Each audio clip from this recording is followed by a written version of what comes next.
Hey, friends! Welcome to the Swing My Heart podcast. Come join me, your host, Nicole, for some hope-filled conversations about heartfelt entertainment that makes your heart swing. Hey, Hallmarkies! Welcome to the Swing My Heart podcast. I'm your host, Nicole, and today I'm very excited to be chatting with Hallmark favorite, the incredibly talented Brennan Elliott. Welcome to the podcast, Brennan. Thank you so much. That's very kind words. Thank you. Great to see everybody. Happy Saturday. Enjoy the movie. Of course. And I've been going at this podcast for about 3 years, and I'm so excited to finally have you on and chat with you today. Yeah, it's great. Great. Yeah, I'm excited. I've seen some of the other podcasts with some of my other colleagues, and you guys do a great job. Oh, thank you. Yes, you've actually talked to a couple of my podcast friends recently, Sarah and Julie and Betsy. Lovely. Yeah, they're lovely. All three of them. Yes, they are. Yeah. I know my listeners have been looking forward to this interview, so let's jump right in. And there's no better way to start than at the beginning. So, how did you get your start in the film and TV industry, and what inspired you to become an actor? Well, I got into acting and improvisation and kind of just I think my parents when I was young, I was very quiet at school. I was not very expressive and didn't really have any connection to maybe my voice self or my emotions or anything. And a guy by the name of Keith Johnstone from Rada, from England, he moved to my hometown and was he worked at the university there apparently, but he started these improv classes and script analysis and all these different kinds of things. And I was never, I played hockey and I was an athlete, but I was always a little artist. I played piano and accordion and sang and was in drama for fun and at our local church and stuff. And so my mom thought it would be, raised by a single mother. So I heard someone screaming. I think my dog. It's all good. Anyway, no, and so she got me signed up for this, and it was emotionally eye opening. I remember the very first time I got on stage. I sat there and he asked me how do you feel? And I was 13, and I said, "Oh, I'm good. I'm good. I'm cool. I'm great." And he's like, "Liar. No, you're not." And it was this moment where I had to really, for the first time, get in touch with how I really felt as a person and express it, which I'd never, shy child. And I did that. And he goes, that was beautiful or whatever to the point, but people were clapping. And I got this I felt in a safe environment. I felt I could be my true self and it was safe. And it was quite lovely for me mentally to have that experience. And then it just started there. And then when I got professionally, I went to, every theater school in the world practically, got professional and started. I was about 28 when I started just kind of being a professional actor. And came off doing a lot of theater and a lot of training, and then it just started. And I always say it's a 24-hour day involvement, 365 days a year if you really want to be an artist. This field. For acting and art, and you use your emotions and your personal experiences and all these different things to create life, and it should look human and three-dimensional and irreverent, polished and organic, and all those elements that we train for and try to make. It should never, I keep saying this, and if I watch something and it's kind of cool or it's whatever it is, or it's just all the way through, it's fine. But it does that stuff doesn't excite me. It should all the emotions in the rainbow and stuff. So I took training very seriously up until about maybe 6 years ago, where I stopped. I still train with my coaches now, but when I started to say, okay, I need to find my voice and my process and been lucky enough to make a career out of it and hopefully touch a couple people's lives with some characters and Hallmark's been great to me. I love working for them, and all I say yes, and the fans are fervent. And so I'm in a really, we're all blessed by God with our own certain kind of attributes and I want to use them for the right reasons. And Hallmark's a great fit. So it's been great. And I got all kinds of different types of content I've been blessed with and characters. And one of the great things about Hallmark, specifically, and I have a show on Netflix right now. I've been really lucky in my career to play leading men, but to also play characters and to get a chance to play variety. And I know diversity, and it's always about the skin color or your sexual orientation or anything of that. Being diverse creatively is something that's inspiring for me. So I've been really lucky, like The Gift of Peace. I think I spoke to you guys or spoke to somebody, maybe one of the other ladies about Gift of Peace the other day. And that movie wouldn't have been made at Hallmark 5 years ago. It just wouldn't have been a part of the late. And when I read it, me and Nikki really profoundly pushed for it, because might not be the place that everybody wants to watch, but it's a place that there's a lot of people, and a lot of people were affected because we're all Yes. struggles. And this movie is something very different, and so is the All of My Heart franchises and Crossword Mystery, all the Christmas movies I've done. And I've been lucky to be, as an actor, to go to Hallmark and be able to do, a bunch of movies a year or whatever, and play these different characters. It's like you're always working on your craft, and it's really a lot. I enjoy it, so I'm very blessed, to be honest. That's amazing. And I have to say, some of your characters have touched me as a Oh, person as well. So, thanks. Yeah, this one's got a lot of banter, and it's fun, and yeah. it's got a lot of romance, and all those little, the Hallmark tropes that we love. And I don't like that word. The No. Hallmark man loves, Yes. but um, it's also got, Lacey and I like to say it's got a little bit of All in My Heart, that world, a little bit of the crossword mystery with a little bit of the case and espionage and all of it, and putting it all together. So we're trying to make a movie that has a little bit of everything for everybody that has amazing. things. So all we need is to throw a Carrie in there, and we have everything I've done. So yes, very true. Your first role on Hallmark was in the movie The Nanny Express, where you played a character named David Chandler. Could you share a little bit about that and how you got that role? Well, that was my first Hallmark. I guess someone else had gotten that part originally, and then got sick with something, and it was a Thursday morning, and my manager at the time called me and said, we have an offer for a Hallmark movie. And I said, oh, okay, great. Well, let me read the script. And he goes, okay, but make a decision by noon. And I was like, okay. Wow. I read it, and I said, yeah, this is lovely. I think it'd be a lot of fun. Who's the female lead? Vanessa Marcel from Las Vegas. And, obviously soap years. I mean, she's lovely. And I said, okay. And they go, here's the rub, that you start Monday. Wow. So I had it, I guess, for a week or so. These things are quick. You get it on a Monday, maybe on a plane a week later, 15 days, and you got a couple takes. And that was my first foray into that kind of machine. And it was daunting the first couple of days. I was, whoa. I mean, I think the first day we shot 12 pages. I mean, it was harder because I only had about 48 hours to 72 hours to kind of figure it out. But it was a great experience. And I learned you have to really trust your instinct and your instrument when you can't really edit it. And I sometimes see actors that come in where they're number 3 or 4 on the call sheet, and they want to make takes, and they want to figure it out on the day. And you can't do that. You got to bring choices and get her down in a couple of takes, and then also elevate the material to a level where it's honest and, beyond the elements of, pretty faces hitting marks and saying lines, but true life. And I learned, the producing team on there was really great. And Bradford May was the director, and it was a really fast pace, but I picked it up fairly quickly. That's awesome. Yeah. I really enjoyed that pace, I know it was written by Riley Weston, and I actually met Riley at Rama Drama. Yeah, she's a sweetheart. Yeah.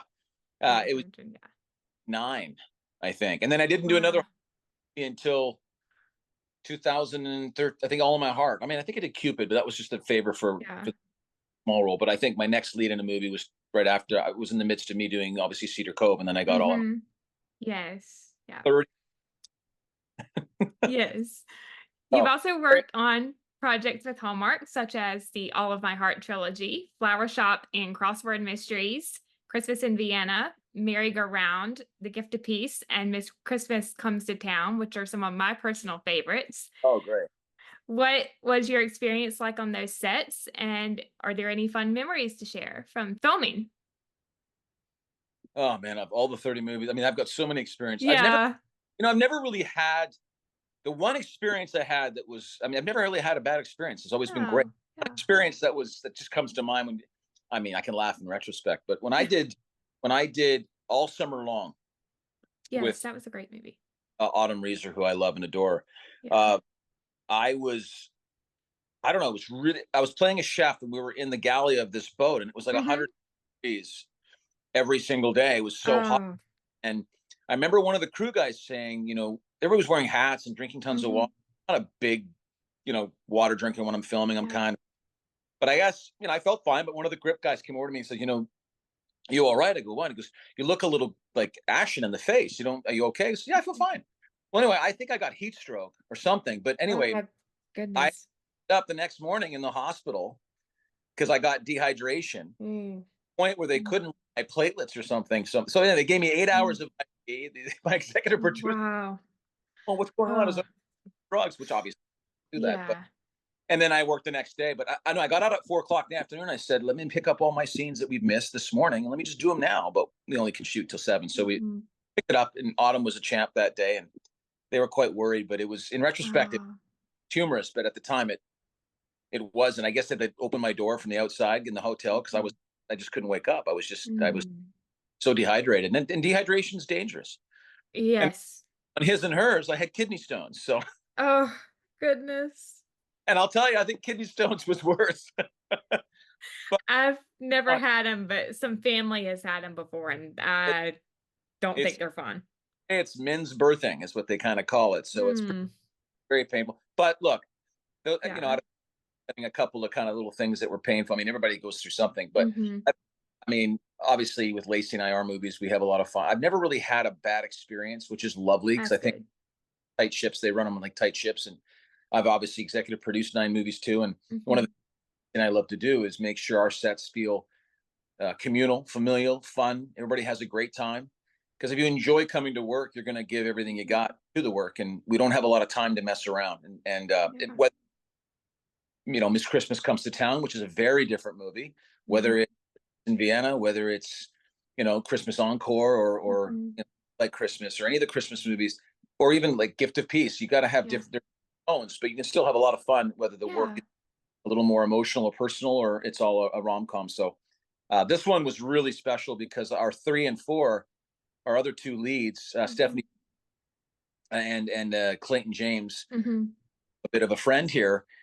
They were lovely, and they were playing these reality stars. So they had a heightened level of reality, and we were kind Yeah. of more level. And it was a really nice dynamic, the 4 of us in a room together. It was so much life going on, and so we had a great cast. Yeah. Ella Hader, Lisa Linda Hader, you know her. I love her to death. Yes, I do. Her if she writes it on a napkin, and I don't care. Uh, Yes. we had obviously a great script by Susan Black, and also Christopher McNeely. I don't know if you know his name, but he produces a lot of Hallmark movies. He's I've lovely, heard and the name. Yeah. he did the Mystery 101s and stuff, Mhm. and lovely. Yep. And Adam Slawinski, who is probably my favorite DP on TV. He's great. It was really, it just was a real familial bond with people Mhm. that know each other that well. I mean, I knew Adam and Lacey, but I didn't know anybody Yeah. else. And then Aisha Francis from Hallmark, who I Yes. really Yeah. was our head of everything and developed, Mhm. really spearheaded it. And I think it's just I've seen most of it, and I'm really proud of it. Very, very Mhm. proud. Mm. That's amazing. It'd be Do you great. have a favorite role on and off Hallmark that you've had the opportunity to play throughout your career? And which role has had the biggest impact on you and why? Well, I think favorite roles. I get asked that a lot because I play some It's parts, and hard. Yeah. I say I had a lot of fun. I judged this one because, and I'm not trying to be cliche here because it's my No. latest movie, but I thought a lawyer. I'd never played a lawyer before, and I went, Mhm.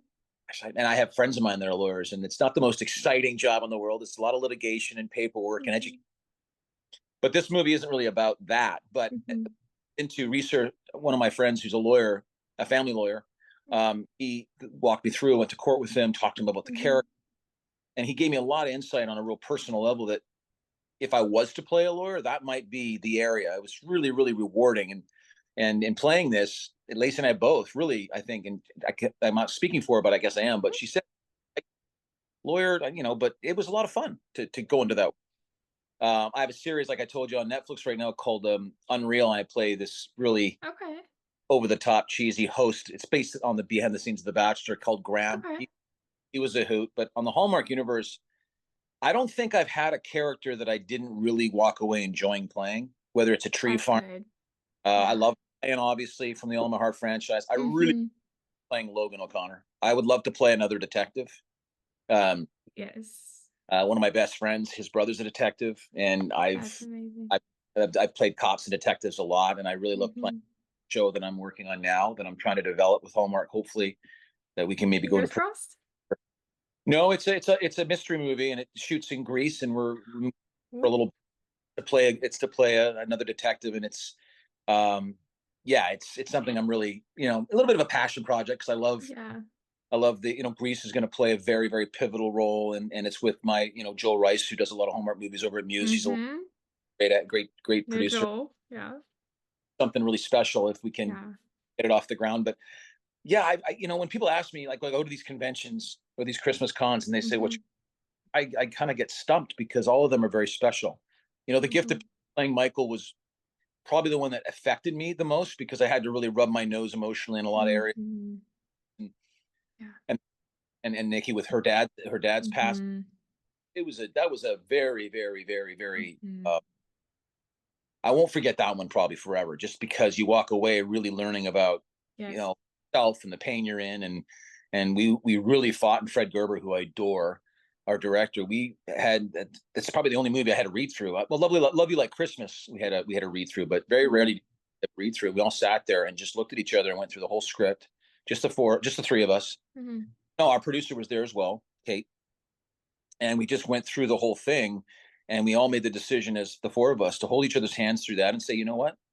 Let's give it everything we have. Not sugarcoat this. This is real. Let's go for it. And and Nikki, who's a dear friend, was so supportive of Yes. that, and hopefully I was for her, vice versa. It was in the end, even if you're dealing with those kinds of emotional layers, it's still wonderfully rewarding. Um, Mm-hmm. My Miss Christmas Comes to Town, one of the movies you said you mentioned, Mm-hmm. that was an Yes. homage to my mother was a registered nurse that traveled to people's Yes.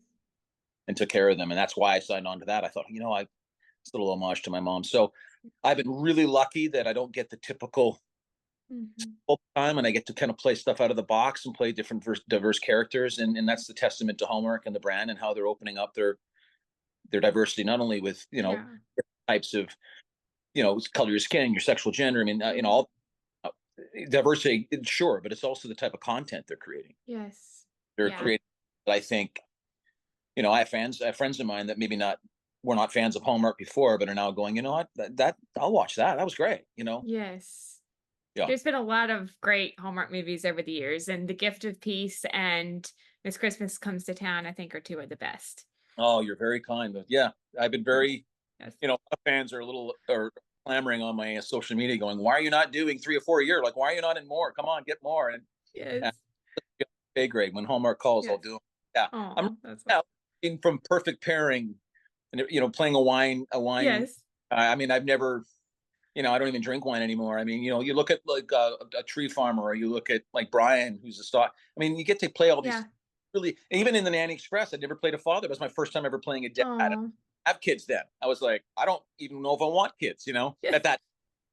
So I get a chance Mm-hmm. to rub my nose, and it's a real blessing for an actor to be that creative. I know it's not, Yeah. maybe it's not, some movie on the big screen or something and circling the board circuit, but it still is just as rewarding as an artist because you get Oh, yeah. different parts. And as Christmas Comes to Town, I'd worked with Barbara on so many movies, Mm-hmm.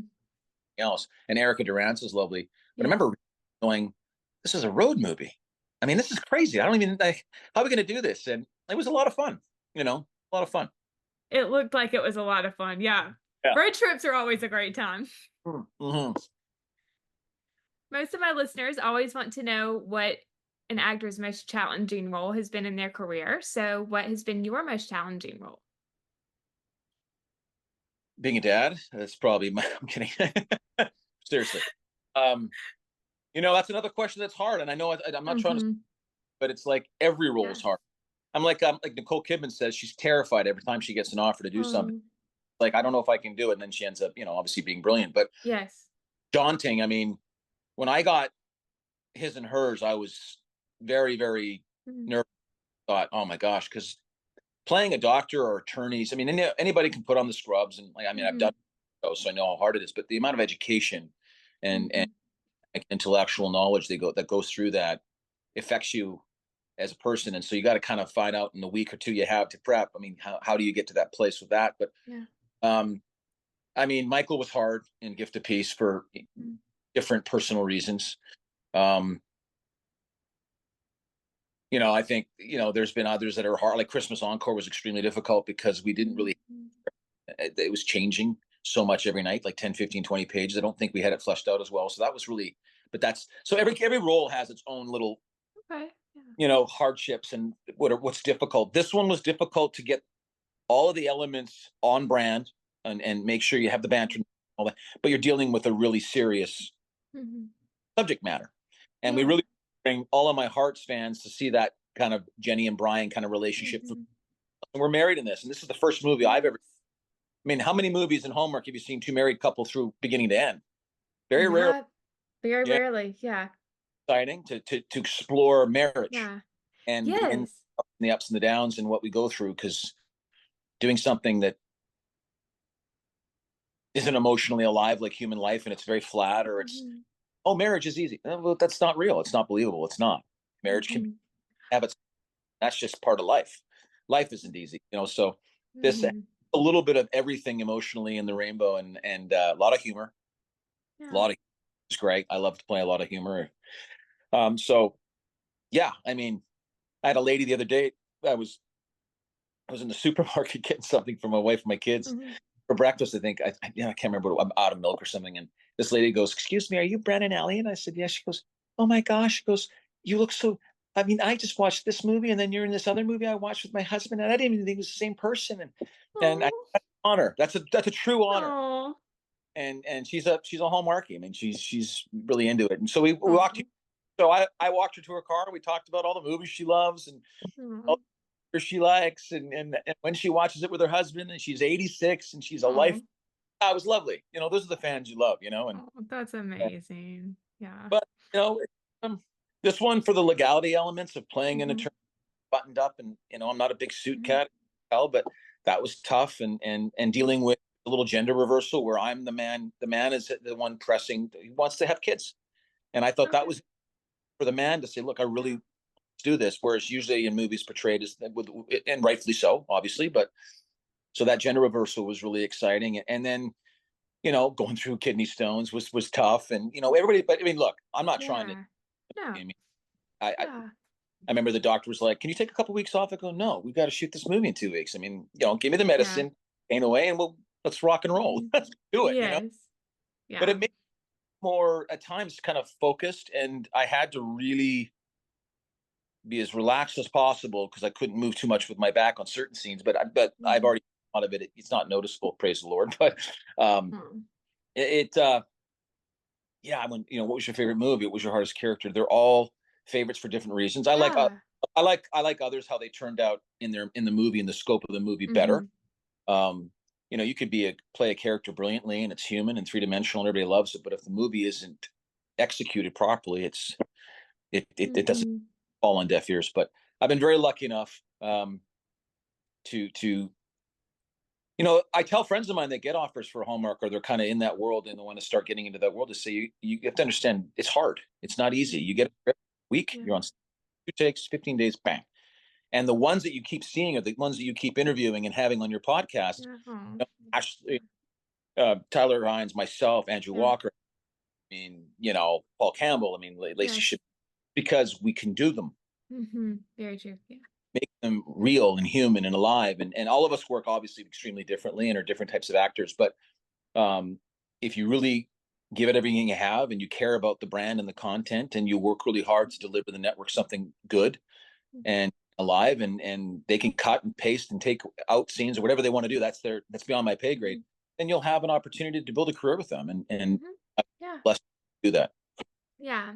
And I was going to say earlier, you mentioned marriage in Hallmark movies. I love how Hallmark is exploring this more in more of their movies. I'm not married. I've never been married, but I think it is a very important topic to show. Yeah, it's I've been married. I mean, with my wife, years. I've been married 2013. Now, obviously, our marriage is a little different than others because for cancer, so that's another added stressor. But and then have a couple kids and everything else. But I'm very blessed, and God's been good to us in a lot of ways, and she's doing great. But that's good. Idea of two people coming together who are completely they're not family, they don't know each other, and then building a family and being married. I mean, it's not all peaches and cream. You got real life issues, whether it's financial, kids, or health, or whatever. And I'm glad I always say there's behind every strong man's a stronger woman. So I don't say that to blow smoke. I think my wife is probably one of the strongest people I've ever met in my time on earth, and she does whatever she can to give me the opportunity to fly out and go all over the world to do what I do and what I love most, which is obviously my art and my craft. But yeah, it's Hallmark is tapping into things that maybe 10 years ago the audience or maybe the network might not have been as comfortable portraying. And I mean, I remember back when I started with them, you couldn't, the kisses were pecks, and you couldn't have, one. It had to, there was a lot of things, and you couldn't, had to be a certain timbre, and only be so angry, and like things like that. And there's a scene in this movie that is hilarious, and love it. We actually, I think it was no, that wasn't Betsy. It was the other two ladies that you just spoke about earlier. Sarah and Julie. Yeah, and we said, there's a scene in this, and we're going after. We're screaming it. And some stuff comes up, but we're doing it in a way where it's humorous. Yeah. And that you have to find in certain genres. If you're doing an A-list feature like Not Him I Did, that's a genre in itself, and you got to choices to fit that character genre. And this is the same thing when you do a Hallmark movie, and we went for it thinking it might be a bit much. No, it's hilarious. I'm excited, and to be happy. I'm excited to see it. I've said before on other interviews, one in particular with Kristen Booth, who is on Signs to Delivered. I love the romance, of course, like everyone, but I also love the back and forth conflict scenes when the two characters are just at each other's throats. Well, this has a little bit of that, and a lot of, family having a child. So how do you balance work and family? Yes. I mean, it's balancing work and family is, to me, and that includes financial and everything else. That's one of the hardest things to do in a marriage, and especially these two characters are Mark and Dana. They're basically becoming very successful in their own fields of law, and they're doing well, and now they want to expand that, all under the guise of a case that they're trying to be on opposite sides of. So the banter is there in spades. The humor is there. There is a little conflict, which is a joy. Very fun. Our other characters are great, and I think we have. I think it's a special one. Yeah. Yeah, I'm excited to see the romance and the conflict with. Well, I mean, hey, every romance can't have, what is it? You can't have light with dark, love with hate. Yep. So there's got to be some conflict. Can't appreciate how much you love someone. Fight through the trenches a bit on something. You know what I mean? So yes, very true. I want everything to be fun and alive, and the rom there, but you also want to ground it in some sense of reality. Yeah. Before we talk more about His and Hers, with the anniversary of 9/11 in just a few days, I would love to know, what was it like being a part of the impactful film Flight 93 and playing the role of Todd Beamer? I just got goosebumps. To go back to that question of one of the harder roles, that one was brutal. And for all the most beautiful reasons. I mean, I remember it was an A&E production. I remember reading for the director, Peter Markle, and we had it was like a Hallmark experience. We had a week, and we were in a fuselage in the middle of Surrey. And I'm working with, Ty Olsson and Jeffrey Nordling and all these great actors. And I'm playing this character that has become, they're all heroes, but that his wife, he was really, really heroic. To do the Lord's Prayer and all that kind of stuff. And anyway, to make a long story short, we could not, we had, and I don't improvise. I improvise. Everybody says, like, it looks like you're improvising. You're making. Oh, those are really the lines when they do a Hallmark movie. But this, it had to be from comma to exclamation perfect, based on scripts, because it was the first movie to really come out about this kind of horrible nightmare. This country, for the world, and people, it still gives me chills. I remember the day it happened. I was in my just moved to Los Angeles, and I've lived in New York, and I'd been there and studied, and I have a very soft spot for that place. And I remember I was rehearsing with my assistant at the time for some pilot, that whatever. And I remember my girlfriend at the time, who I was not living with yet, but I moved into this place shortly after that, I heard this curdling scream, and what is going on? Her mom was over, and they were having breakfast, and I thought I was watching a movie. It was on scene, and I thought I was watching some sort of a movie, but it looked way too real. Like it was at that moment. Anyway, and the rest of the world knows what happened. And it's an absolute nightmare. But we were nominated for 2 Emmys. That's amazing. To be on, Unreal was nominated for 3. I've been in some pretty big stuff that's done very, very well.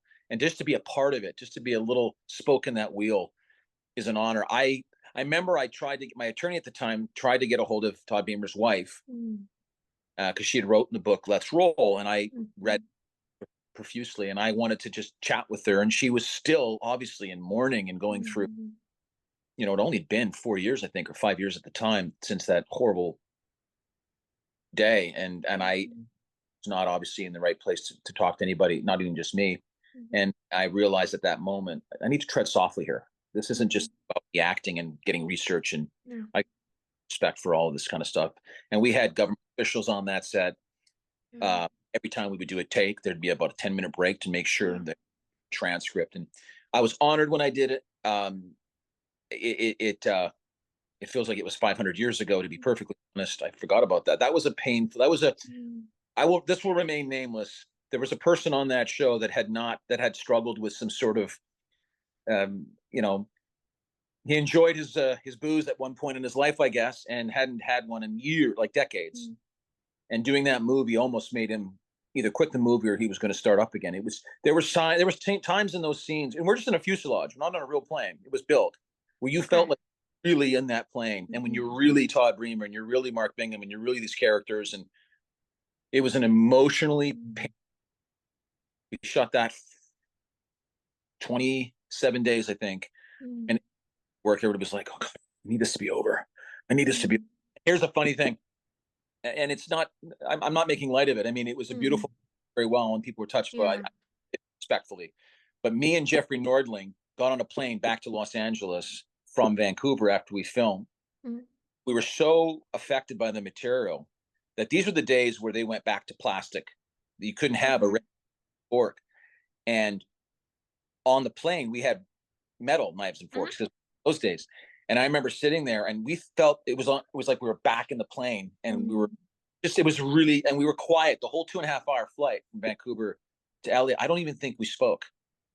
It was just like we'd just gone to war.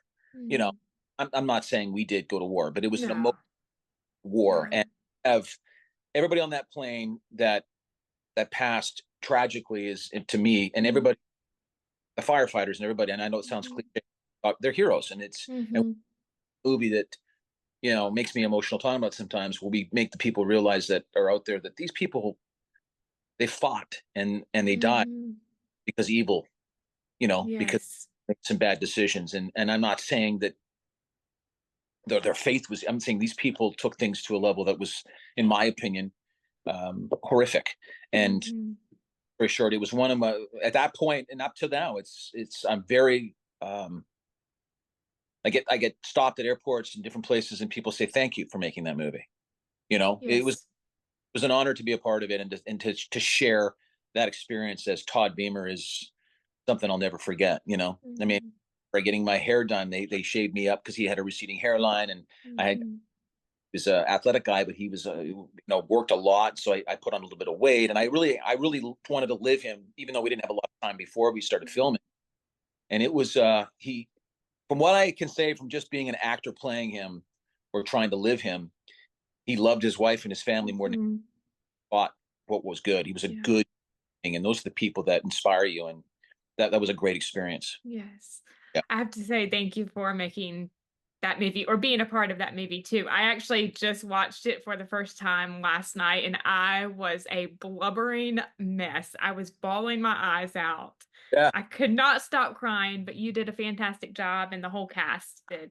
It was daunting because he was all over the news for years, as because of that, obviously, that speech and prayer, and talking to on the phone and stuff. And I just wanted to give it, if I could give it 5% of truth to make people moved on some level. And as a spoke, I was honored to be a part of it, and thank God I was a part. And everybody, I remember one of the guys that played one of the terrorists. I mean, he's a great actor in himself, Dominic Raines, and we would go out and hang out, and he was like, I'm having a hard time playing this. I don't like, and it was everybody on that show really tried to go there to Yeah. story truthfully. Now our hands were tied with, with the script and the government officials and making sure, you would do a great take. Mhm. It's got to match the transcripts, but we only were allowed to hear it once. And Mhm. when you hear, not hear, you read what they said legit and how their intonations were, and you have to match that. It's hard because you want to be organic in the moment, but you got to hit the beats of what, Todd said or Mark Bingham, or Mhm. it was an incredible experience, really was. And Yeah. we were very thankful that when the Emmys came and people watched it and were really respected, it was done classily and with Mhm. heart, I think. And I just hope, I haven't heard from her or talked to her, but I hope that, Mhm. his somewhat proud that, because I don't think that, look, it's a business. You want to make money and everybody does. Mhm. I don't think the people that were making this, and I give A&E credit, I don't think this was made just to, oh, there was a horrific event and let's make money off this. No. Made a movie to really share the people, especially Mhm. of these people that had passed away. And there's people that were on that plane that died that no one even knows, Mhm. except the people that are their families. And I wanted to make sure that everybody that watched that knows these people were heroes and they didn't deserve that, you know? No, they So didn't. yeah, I mean, look, we did it in 2005. So gosh, it's almost Mhm. 20 years next year. Yeah. So Yeah. yeah, Yeah. that we should never forget. No, definitely not. And there were a lot of other Hallmark actors on that Yeah, movie. Zach Santiago, April Tellick, Karen Holness, Kendall Zach, Cross. Yeah, just to name a few. Zach and Zach Santiago and I did merry-go-round together. Yes, you did. Yep. We actually talked about 9/11 and because we never really talked on the show because he was obviously one of the, Yeah. and that's a, respectfully so, but he was one of the Mhm. I remember we're sitting kind of in our little green room waiting to do a scene. I think it might have been the dance scene where he's there Mhm. and uh and we had a little chat about the movie, and he's such a great guy He and is. Yes. I adore him, and he's a talented musician Mhm. and actor, and he's just an eclectic great guy that I loved, and he did a great job in Merry Go Round. And Yes. it's interesting, a lot of, yeah, Karen Holness and April Tellick. I mean, they've gone on and done great in their careers and Yes. were wonderful in it. And so, yeah, I forgot about that. There's a lot of great little, you know, Yeah. homages from back in the day of people that you work with later, and you go, "Oh yeah, we did that movie. Holy cow!" And Yeah. and then you remember when you were doing it, going like you'd go home and get in your hotel. And I remember we were all at the Sutton place in the Gerard room, having dinner or whatever, and we'd have tears in our eyes. Just not, yeah, it was difficult work to go there emotionally. Mhm. So to know what these people went through, because sometimes Mhm. at least I do, and I know they did, where you're not really feeling like you're acting, you're really on a plane and you're going down. Mhm. Out of Yeah. your, um, it was we all bonded, and it was a really wonderful experience in retrospect. But at the time, it was tough. I'm not going to lie. Yeah. Yeah, but it touched a lot of people. I had heard rumors that a lot of the family members were very thankful because it was done in a, Oh, that's good. it wasn't done in a monetizational way. It wasn't some sort of, we didn't do any press. It wasn't about that. It was about Yeah. here are Yeah. heroes, and just don't forget these, and Yeah. people that were in the buildings, and all the firefighters, and all the people that firefighters and police officers that 10 years later got cancer from all the chemicals in the air. And I mean, it reached, I think, millions and millions of people, not only in this country but around the world, because it was one of the most horrific events in history. Mhm. Yeah. It's heartbreaking, but the members of Flight 93, I believe, saved a whole lot more lives Yeah, by doing absolutely, what they did. Yeah. absolutely. You know, so yeah, that was, And yeah, yeah, I had a young boy that went to my school. He was in, I think, maybe elementary school when I was in high school or right. middle school. I can't remember for sure, but his dad was a firefighter in 9/11. He unfortunately died. Hmm. I have Very tough. I've lost touch with him because he was, when I was dating a girl when I first moved here to LA from New York. He his name was Italo, and he was a stockbroker, a hedge fund guy, Mhm. city across the water by the you know Yeah. our state building. And he was going to go into work every day. He takes the ferry over and he goes to work. And that day he had a huge argument with his wife about their newborn. Mhm. Couldn't sleep, and he had a big meeting. And I think he was with Smith Barney then. I can't remember. It was Tower Two. But anyway, he was. Mhm. But in his, and I had been in his place, in his living room, you could see this beautiful view of the Empire State Mhm. Building, Park downtown, and Manhattan, and everything else. And would take a ferry over the water or drive over through Jersey or whatever to the turnpike, and he had never missed a day of work in 21 years. Wow. And on that day, they were fighting so bad that he called into work and said, "I'm going to be a little late." Things up like couples do. They have their arguments. He goes, "Brennan, I went to grab the front door knob to open it up and take the car in because it was quicker. And I heard my wife go, 'Get in here, get in here.' And so I walked in, and it was on the news. And then I looked on the news and then looked up, see the first tower falling. And I just went, I mean, that's just, and to this day, I mean, you know, he went through he had to go in therapy. He went through some, I mean, he was lucky, and praise God, he wasn't there. He was there on time. He would not be here. No. So there's, it was, and it still affects him to this day. I mean, I haven't talked to him in years, but when we were friends for about 4 or 5 years after that, and then we lost touch, but great guy. But yeah, I mean, a lot of his friends that he worked with for so gone, and it's heartbreaking. You got to be thankful for every day and live it to the fullest. My mom has a saying, live every day to the fullest. Just don't live it so full. You know? Yeah. I've seen that post. It always comes up around 9/11 about all these people that had these things happen that prevented them from being in the Twin Towers, and how even if something small comes up, you should be thankful because it could be a reason whether you live or you die. Yeah. Yeah. I mean, it's a heavy movie, and it's something that I was important.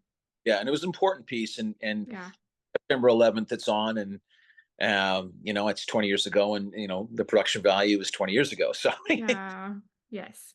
I don't even think we had much of a budget, to be perfectly honest. It wasn't like this was a money job where we're getting paid a lot, or the fuselage was some massive $1 project, but everybody really tried to do their best, and very great. Yes, everyone did a fantastic job. Moving into His and Hers, we are all looking forward to the premiere tonight. Without giving anything away, could you share a little bit more about the movie and what makes this film different from your previous Hallmark work? And was there anything fun or interesting that happened during the filming? Well, the story basically, I mean, there's a lot of layers to this, which I think was the hard part. But it's about a couple that are madly in love with each other, are very happy, and both are attorneys. I don't know if you know, your audience might not know this, but there's a movie from 1949. Look, you know, people have said that we're the Spencer Tracy and Katharine Hepburn. I've heard that. Yeah. And I don't take that lightly because, you know, I'm a huge fan of, you know, obviously, you know, there's a lot of Brando and Pacino, and you know, John Cazale is one of my favorite, and everything else. But Spencer Tracy is, before Brando had burst on the scene, was probably considered the greatest actor in the world because he's so honest and so real. And when you watch a movie called Adam's Rib, from 1945, with him and Katharine Hepburn, who's Katharine Hepburn, she's wonderful. Yes. Well, real life, and they play these couples that are lawyers that are taking care of a divorce, and you know, hilarity ensues and everything else. And so this is based on that, and that was one of the main reasons why I said yes to doing it, was because I'm a huge Spencer Tracy fan from when I was a kid, and he's so brilliant in this. I mean, talk about making it look like it's human and it's real and it's not acting. I mean, he was so ahead of his time. But anyway, that was a nice little moment of the movie that we're trying to pay homage to. And so they're both lawyers. Lacey's character Dana was in family law, but now she was more in acquisitions, and we kind of come back together to work together to help this couple go through this divorce. But we're on opposite sides. She's representing the wife, and I'm representing the husband, and they're the epitome of what ego is in this business, you know. And I play it brilliantly, where it's about clicks and fame and money and being relative and things that I don't care about at all. But you know, there's people out there that don't care about so much maybe the quality of the work or the character being human and real, and care more about maybe their brand or how many clicks they have on Twitter or social media or Instagram. And look, there's a place, very important business element, but so we're in these worlds, you know, and hilarity ensues. They want to have a baby. There's just a lot of things that go on. There's levels to this movie that I don't think some others have had in regards to the conflict, the love, the romance, family, the law. How do you balance both? Dealing with these two incredibly difficult reality stars, and it's very, very funny. And it's every little character. Like even my assistant, who plays this kind of nebulous young assistant, who he's hilarious, and it's everybody just really brought their A game, and it was a lot of fun. And there's a lot of scenes with Lacey and I that I really, when they say what's your favorite scene with her in the movie, I mean all of them. From stuff at the restaurant, from stuff in our apartment, and I don't want to give out too much, but I can be very critical of myself, and I'm sure every actor is, but and the movie and stuff, and I was proud of how this turned out. I think the fans are going to get a little bit of All in My Heart, a little bit of, like I said, a little bit of Crossword Mysteries. Obviously, these are very different characters, and it is a little bit out of the box, much like Miss Christmas Comes to Town or Kip. It's a different movie, and it feels like, Lacey and I take pride in making it real, elevating material past just, and that's an honor that we take very, very seriously. I could easily hit my mark, say my lines, put a smile on. She could do the same, or any actor for that matter. That's not interesting. It should look like I had a friend of mine who was, or not, well, I know him because I've done so many ADR sessions in his studio, that watched the movie, and I said, I love this movie. It's so real. It's so like real life. I felt like I was a voyeur. Like I was watching a couple go through life that's married. And to go back to your point of enjoying seeing that kind of and connective relationship familiarly shown on screen, I think we did that in a way that was tasteful and humorous and on brand and on point, and excited to see how the fans feel tonight when they watch it. Yes. I think everyone's going to love it. I know I will. And I think it'll be great. Yeah, and all the fans that love, Lacey and I together. I mean, this is our 10th, Yes. 10 movies is, she's done 30. So out of the 70 movies we've together, Yes. But she's become a very dear friend. Her husband and I are very close. She's a special person, and I hope that we can do more of them. Yeah, I hope so too. This movie was directed by Linda Lisa Hayter, who is a fan favorite director among many Hallmark and Signed Sealed Delivered fans. What did you enjoy about working with her? She was on the podcast this past July, and I had a great time talking to her. I'd never met her. Actually, honestly, I knew of her, but I never met her. I didn't. I'm not a friend, but I'm a colleague of Eric Mebius, and we've gone to some conventions. And lovely guy. Yes. He spoke very highly of her, and so I was really excited. And when I met her, she really was. It was like going to theater school with the direct. Like she really wanted to make this as brilliant and as real and as human and as irreverent and organic as possible. And when you do these, and I've been lucky enough to have like Terry Ingram, Fred Gerber, Linda Lees. I mean, I've had some really, Jonathan Wright on the East Coast. I mean, I've had a lot of great directors, and she's right in that mold. But she really, we talk about the character, we talk about that line, like just so specific.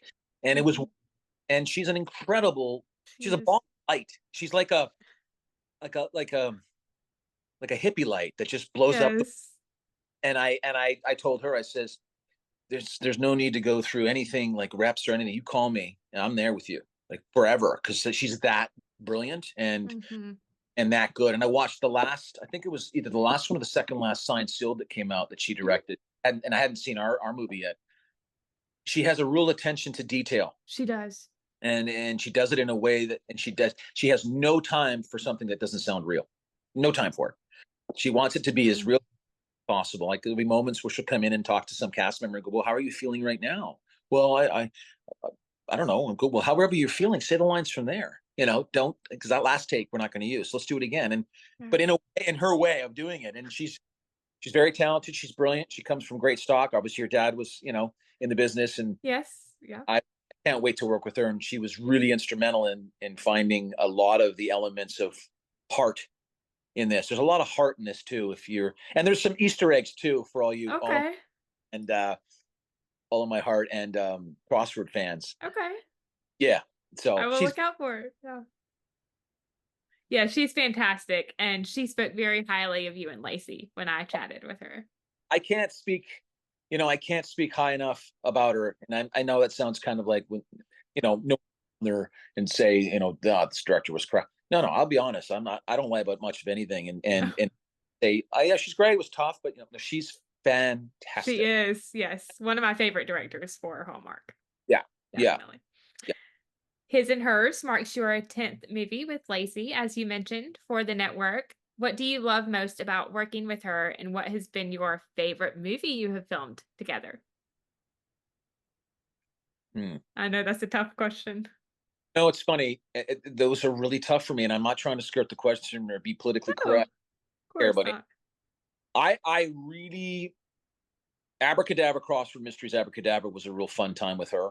I really liked how that movie turned out. I loved working with her on that. This one is right up there. The first All in My Heart for sure. Yes.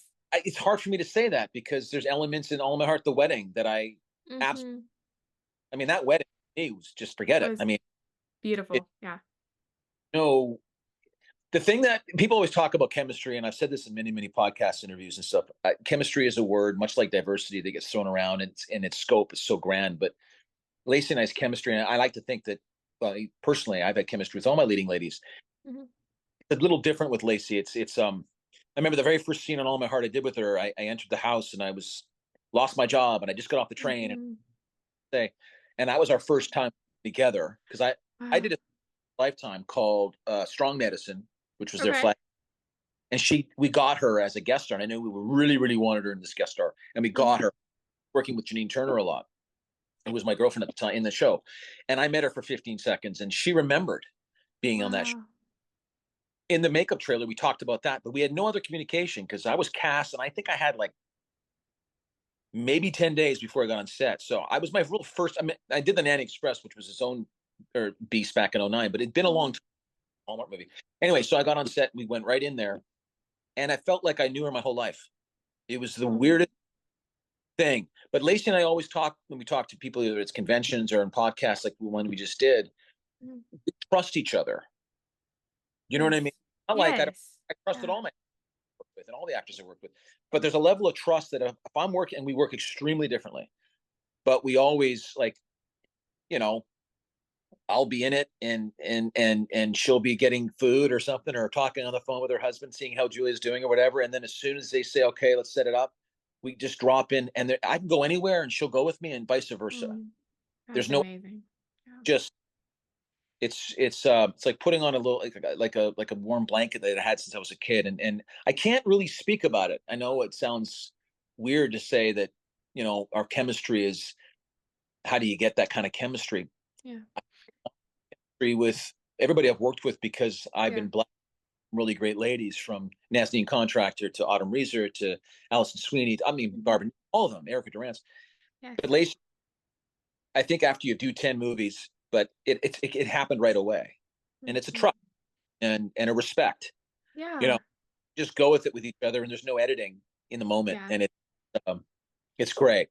It's really, really, yeah. She's hopefully we get a chance to do many, many more movies together, because and through these experiences, our families have become very, very good friends. I mean, Lacey and I mean, if I have something happening in my life, she's one of the first persons I call. Oh.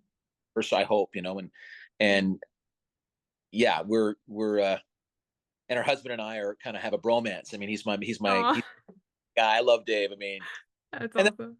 about this too. I mean, Dave and I had dinner together. And I and Dave had dinner together, and her cousin came in, and her sister, and I know her sister really well, and I was there for her when she's been there for me with Cammie and with her illness and my kids, and I was there on the phone talking to her about obviously when her sister passed, which was out Mm.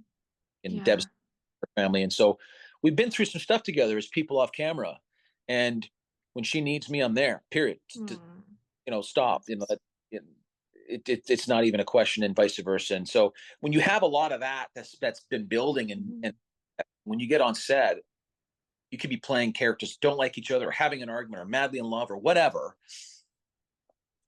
You're connected so deeply that you just open up and go with it, and it makes Yeah. the chemistry work. And we have a lot of fun together. we Oh, that's awesome. both very big-hearted people. Yes. Like one of my, I was talking to a friend of mine the other day. You know, I'm not, this person or that person. I'm my own person. But one of the assets that I have that when I was studying in New York, they said, you get a beautiful heart.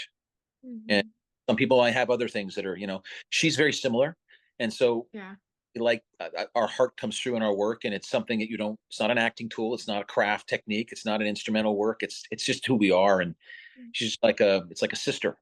We're Yeah. very respect, and we really care about the work, and we really, really work hard on these to make Yeah. them seem like they're so real and so well that people are entertained and touched by it. Yeah. And that's why we've done 70 movies. I mentioned this before we started recording, but you two are one of my favorite Hallmark Oh, pairings. yeah, no, it means a lot. And I look nothing against, and we've talked about it too. She's worked with a lot of great other actors, Yeah. male lead loves, and has great chemistry with. And I've been blessed to work with so many leading ladies that I want to work with again, and some I haven't. There's so many Yeah. new Hallmark I haven't had a chance to work with, and I want to work with them as well. But it's like going to dinner with someone that you haven't met before and having a wonderful time, and there's great chemistry and great conversation. The food's great. Yes. And it's like having that dinner with someone that you've had 10 dinners with, and it's just you're close. Yeah. It's a different experience. It's very similar but different.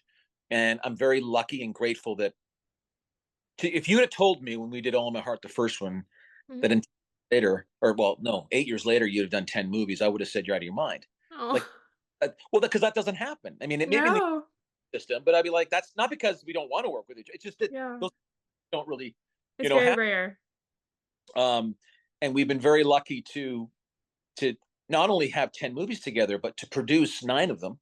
And Yes. so to be on very diverse content and different Yeah. roles.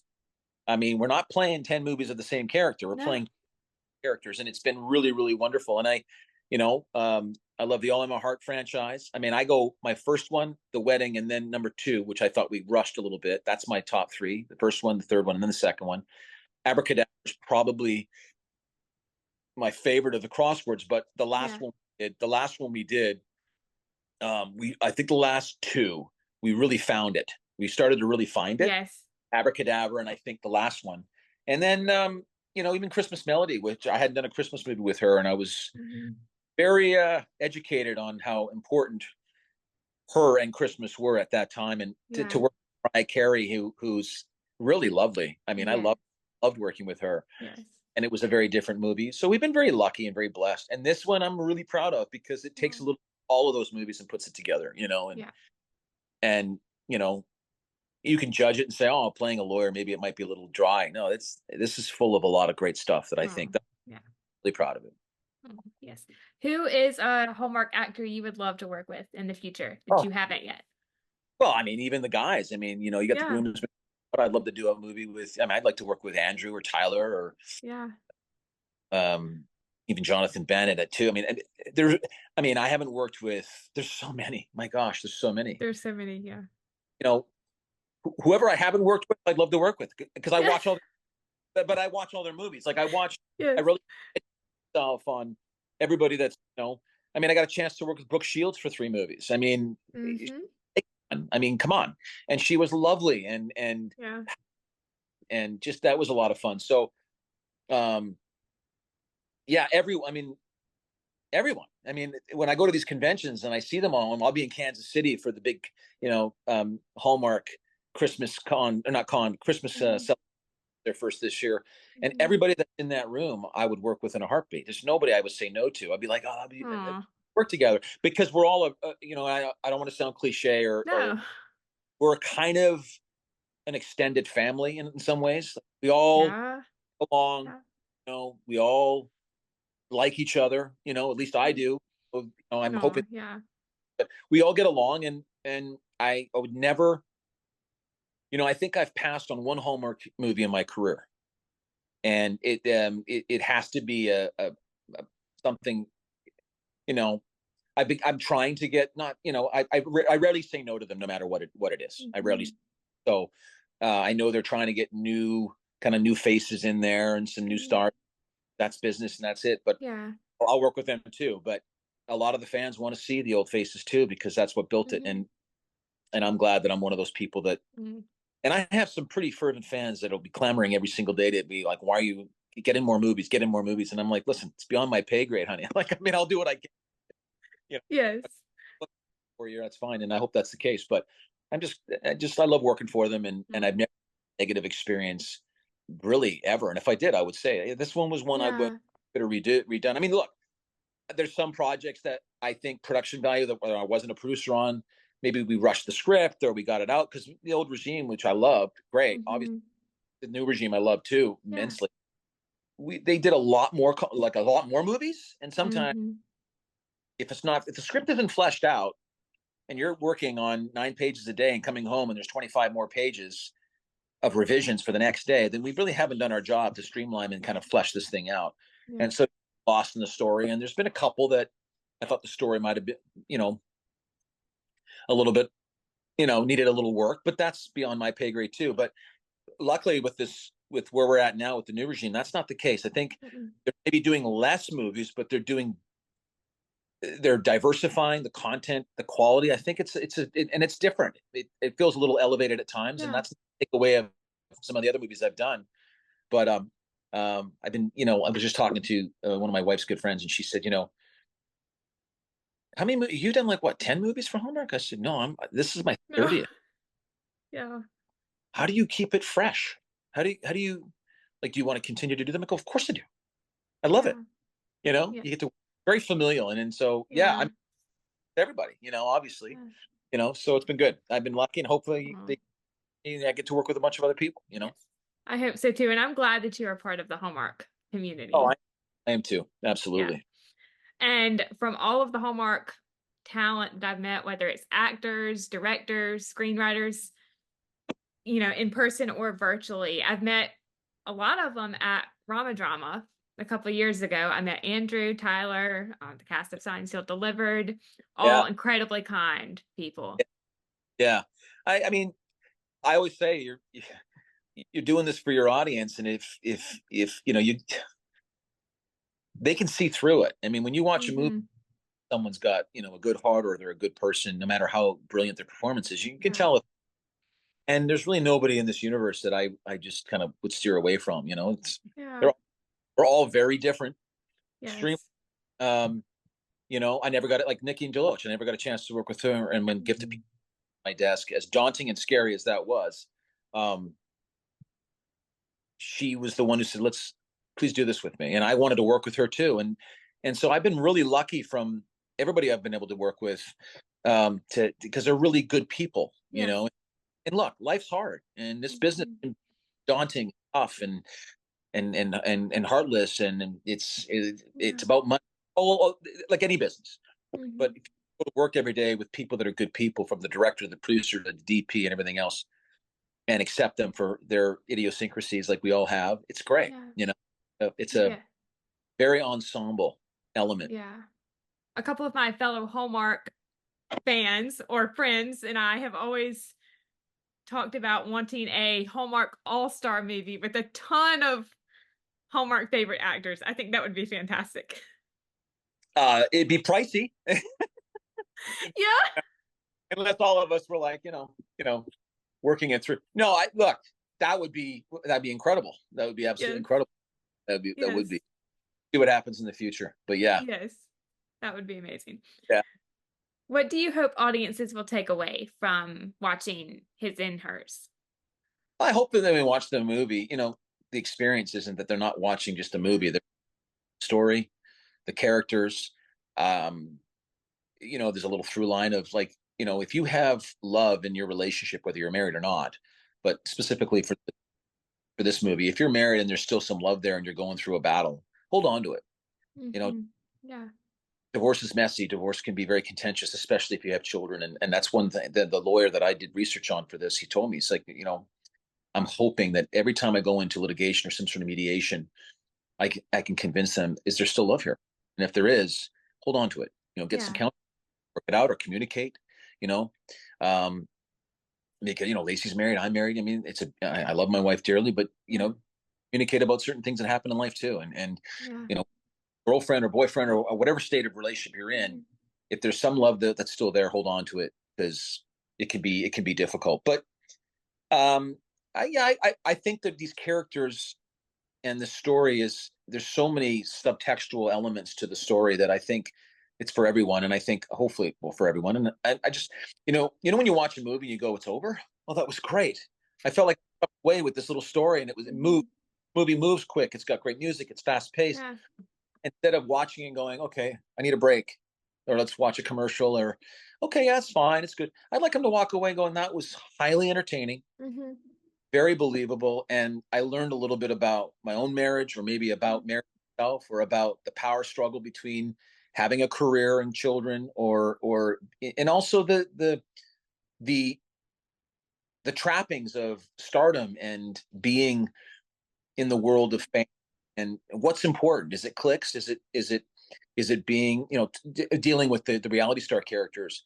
What's important? Is it your heart and love, and being creative, and building something beautiful? Or is it about, how famous you are and how many people are following you, and how much paparazzi follow you around? So there's a lot of subtextual story and through lines in this that I think, hopefully, and I haven't seen the end product, but hopefully we touched on it, that everybody can kind of learn a little bit of something, Yes. and just have a blast, and grab yourself something to drink and some popcorn and sit down and go, that was a blast. That would be good. Yes. I think it's going to be fantastic. Yeah, yeah, and hopefully we can, if they love it enough and they want to do more of them, we'll do more of them. Yeah. And you know, I I don't want to. It's funny. There's some scene I haven't seen all of it, but there's things I've seen that I'm really really moved by and touched by, and really think is really really fun, and all the emotional elements of the human experience, and I'm excited to see how the audience responds to it. Yes.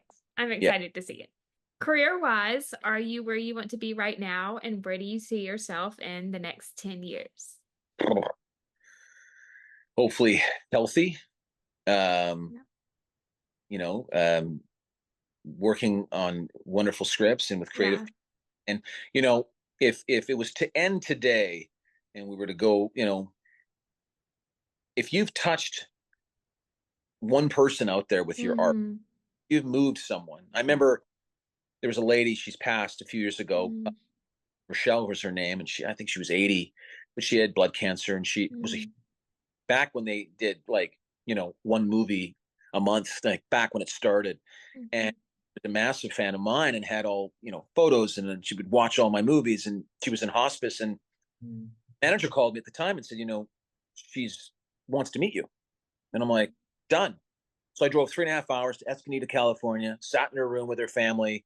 Mhm. And this was 2016, I believe, or 17. No, 2018, sorry.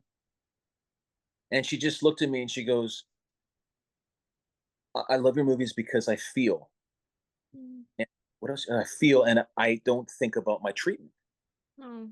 That's the way. And that's what Hallmark does to me. Mhm. And it really moved me. At the time, I thought, okay, cool. All right, whatever. It's great. But I got in my car, and I was like a 13-year-old boy that just lost Oh. his teddy bear from his birth. I was just like, because that's what these movies do. They really, Mhm. if you've got a certain amount of number of people that watch them, if there's one out there that goes, that really touched me and moved me, and made me laugh, and made me escape the pain I'm going through in my own day, or made me escape whatever I'm going through, or whatever, then you've done your job, and that's Mhm. so rewarding. That's the Oscar. I mean, your Yeah. movie really touching people's lives, and I take that extremely seriously. I mean, I've had Mhm. people, even if it's not even like a full-blown comedy that I've done, Mhm. telling me that, I was moved with this or whatever, and it's a really rewarding, and I'm hoping to continue to do that, to use Mhm. my that God's blessed me with, to maybe bring characters to life, to touch people's lives, to make them happy and smile and be moved or shed a Mhm. tear or whatever. The old Greeks used to say their theater was to morally instruct and to move a person to be Mhm. better.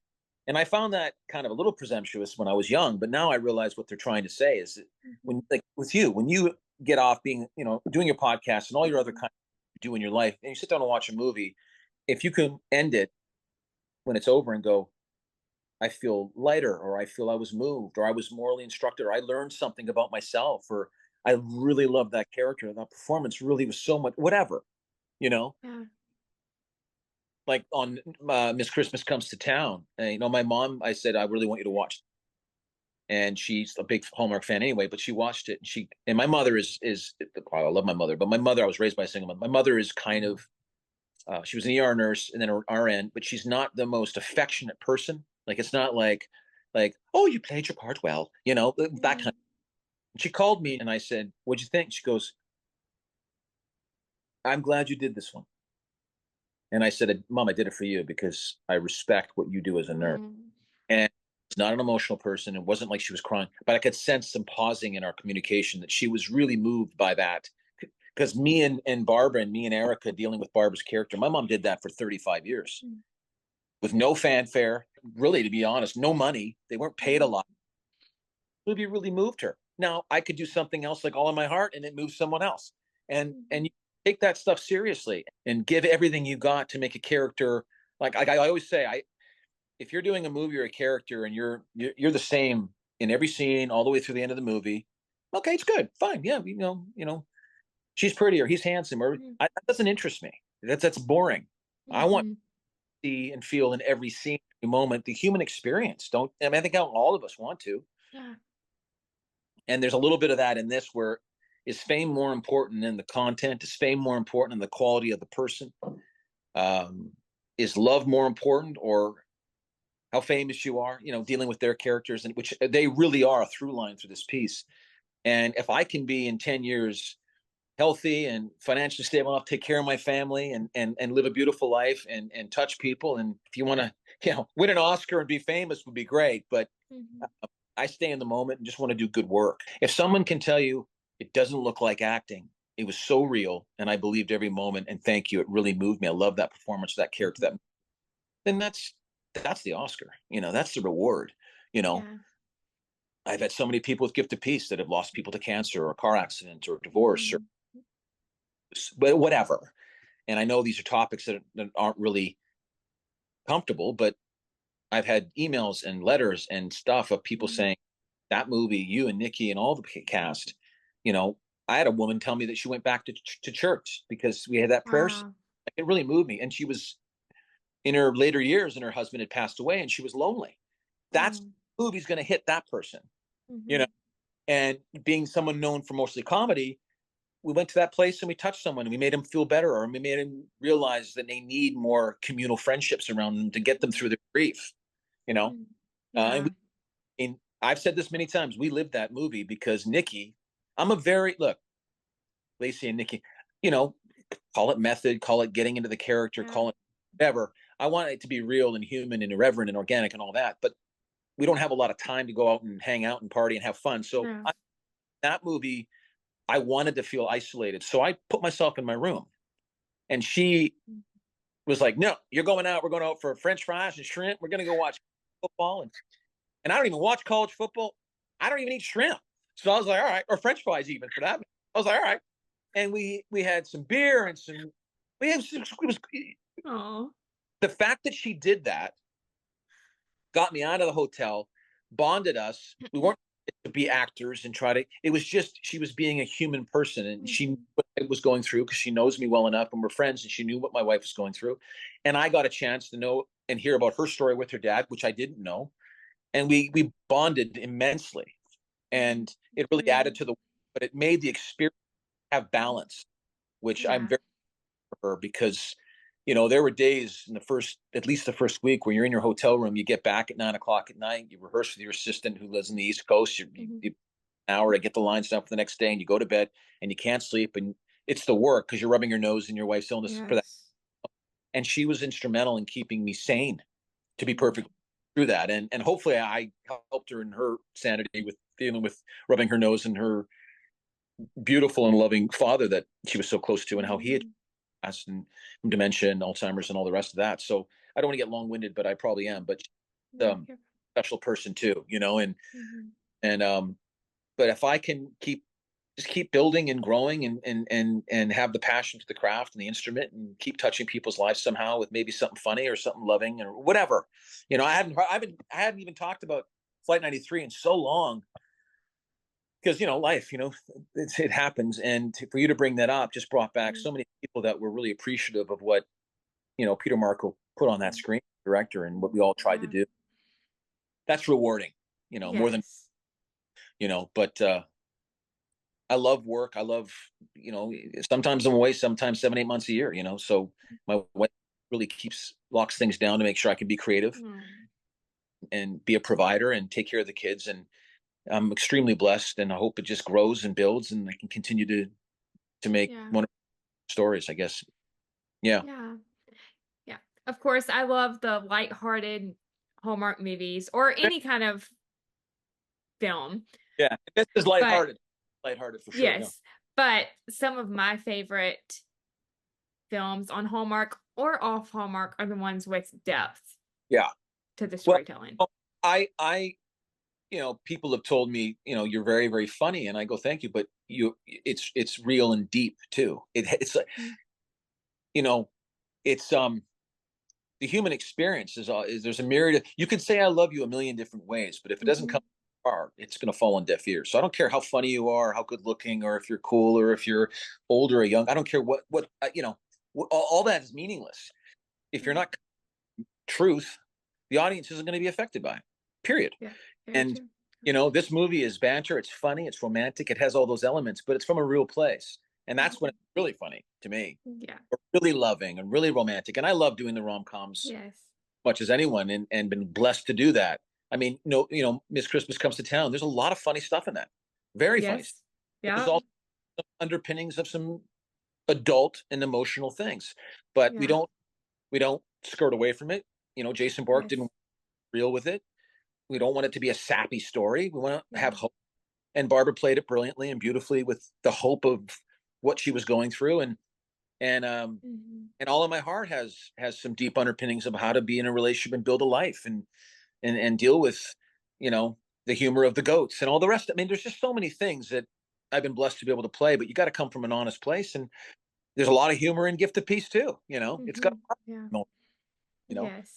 so I agree with you 100%. I mean, you can be funny and funny and funny and funny and still be deep and still be on real, anyway, I agree with you. If you had to choose a different career path in life, what would it be? Oh man, I don't know. That's it's a tough question.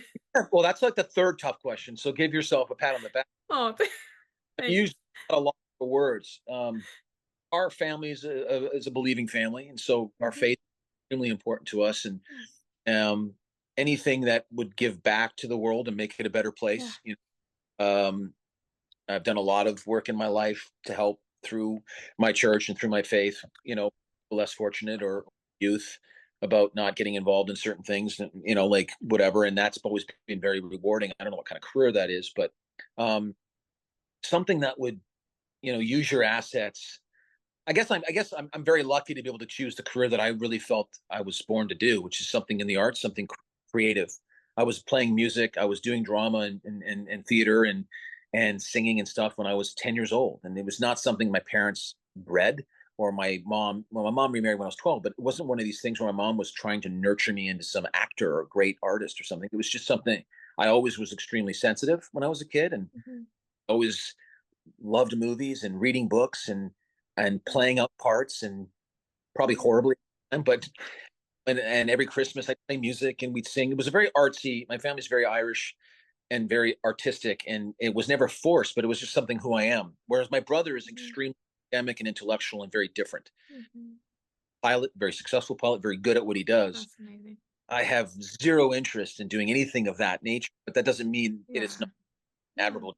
But I hope to God I don't have to make that decision, because I don't think, and this is subjective, people could disagree. I don't think I could do anything else but this, because I don't think I would do very well.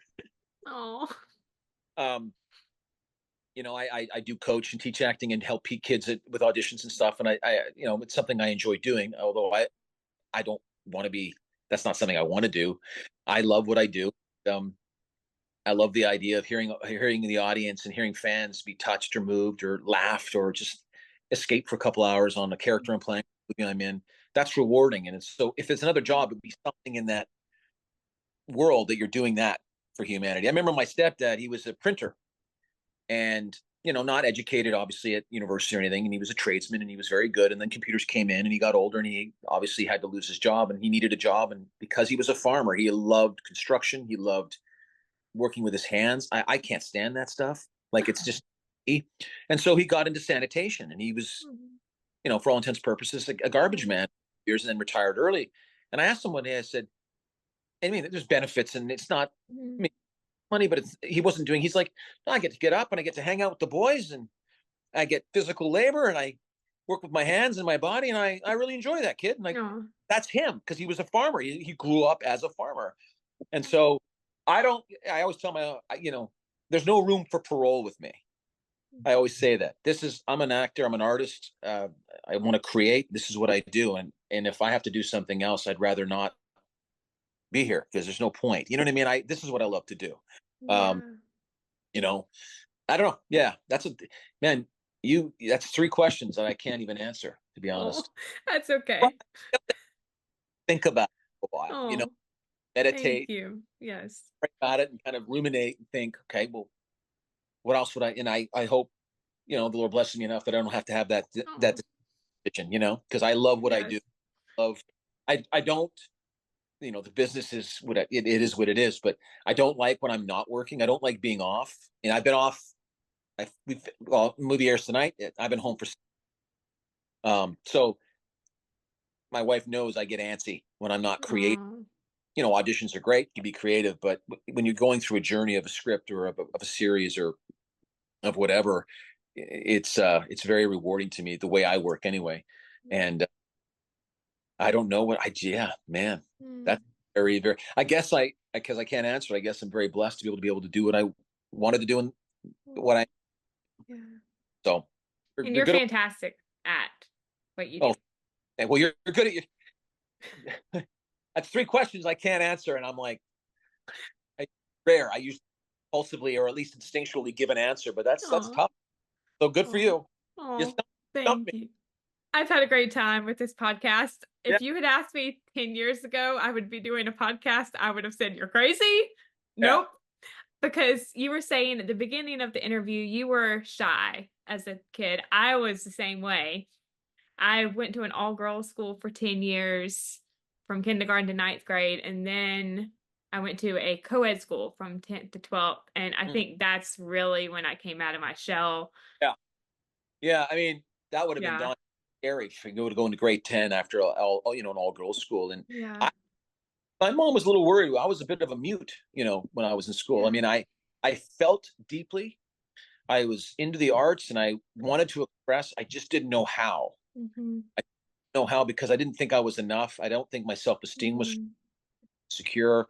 I wasn't this enough, that enough, all those things. And that was because I was raised in a home that was broken. I don't know what the reasons were, but I just didn't feel like I was enough. I didn't feel like I fit in anywhere.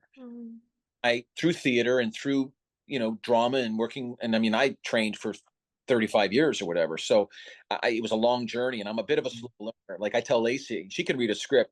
And I know this, and she disagrees, but I know this. She could read a script on a plane and memorize it. Wow. I experience it and live it. I need time with it. So everybody works differently. But I got into grade 7, and it was the later. It was about maybe right before we graduated to go into grade 8. I had a friend, and he'll remain nameless because he's extremely successful in his own world, and he doesn't like to be, he's not the kind of guy that wants, any attention, but we would hang out and have sleepovers or go play hockey together. And he was very gregarious and charming. And I admired the guy. He could talk to anybody. And here I am 13 years old and I can't even, I'd go to the 7-Eleven and ask to get a Slurpee and it'd be hard for me to go, this is what I want, So I think theater and all this stuff saved me instrumental.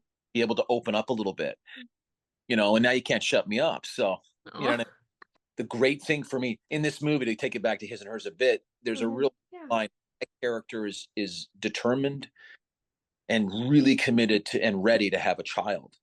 And when I read the script the very first time, that scared me Wow. because I went, whoa, whoa, whoa. Because when I was conversing with my wife, Mm. and she was the one that brought up children, there was no way. Like at Oh, that, wow.